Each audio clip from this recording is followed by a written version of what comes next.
साथियों नमस्कार, आप सभी का स्वागत करता हूँ ब्लैक इंस्पायर पे। आप सभी के लिए एक अच्छी न्यूज़ है जो कोरोना के बारे में है।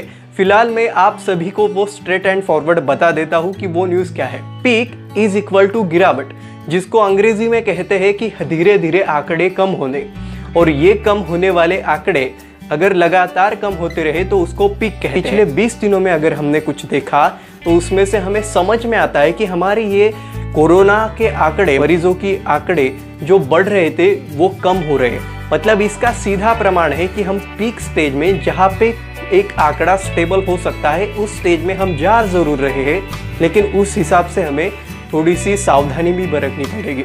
अगर हमने ये देखा, अगर हमने ये स्क्रीनशॉट आप देख रहे होंगे, अगर आप ये देख रहे हो तो आपको पूरी तरह से समझ में आ जाएगा। ये आंकड़ा है जो 45,000 के करीब है।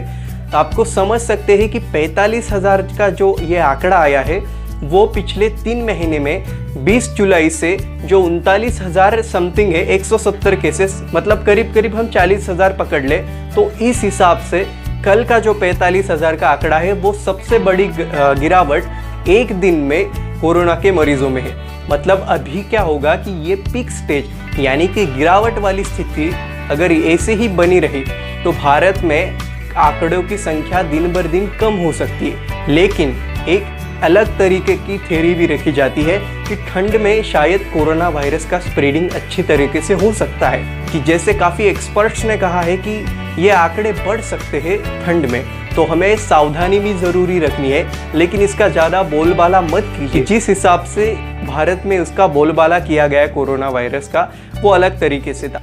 मतलब समझना कोई नहीं चाहता था, सिर्फ बोल रहे थे, सिर्फ अफवाहें फैला रहे थे। लेकिन यहाँ पे अफवाहें कम की जाए, पीक स्टेज में हम आ रहे हैं, लेकिन उस हिसाब से सावधानी भी बरतनी पड़ेगी, क्योंकि आने वाले दिनों में सिनेमा, थिएटर, मॉल सब खुल रहे हैं, स्कूल भी खुल सकते हैं। और अभी जो फिलहाल स्थिति है उस हिसाब से हमें काफ़ी सावधानी लेनी पड़ेगी। एक अच्छी सावधानी अगर हमें लेनी चाहिए तो वो मास्क पहने, ज़्यादा तक जब भी बाहर जाए, और भीड़ भाड़ वाली जगह जाने से थोड़ा सा बचे। लेकिन फिर भी जा रहे हैं तो वहाँ पे भी अच्छी तरह से मास्क, सैनिटाइज़र लेके घूमें।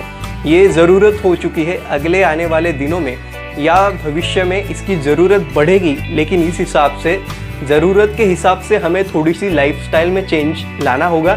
जो अभी हम कहते हैं कि लाइफस्टाइल पूरी तरीके से बदल रही है, लेकिन आप अगर देखोगे भारत में कई ऐसी जगह है, मुंबई है या महाराष्ट्र में मैं रहता हूँ, तो मैं बता सकता हूँ कि कहाँ पे रूल्स फॉलो किए जा रहे हैं या कहाँ पे नहीं फॉलो किए जाते।